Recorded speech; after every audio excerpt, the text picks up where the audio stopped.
жазбалардан текше құрастырып, әр текшеге атау беріңдер дейді.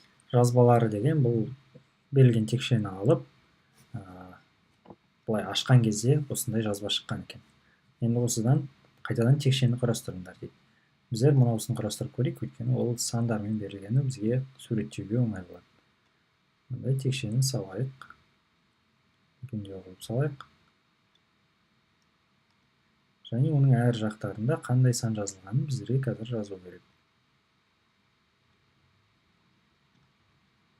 Сол жағындағысы, оң жағындағысы және арт жағындағысы, иә. Бізде мынау 2 дегеніміз бізде төбесі болсын. Төбесінде 2 жазылып тұр дейді. Сонда мына 1 дегеніміз бұл арт жағы болады, иә. Сонда мына жерде 1-де арт жағында 1 жазылып тұр екен. Ал жағы деген алды бұл 3 болады. Алдын біздер 3 қояйық мына жағына. Алды. Ал мына жаны сол жағы бізде 5 болады. Және оң жағы бізде 6 болады.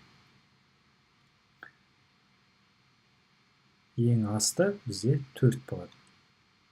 4 мынау ең асты.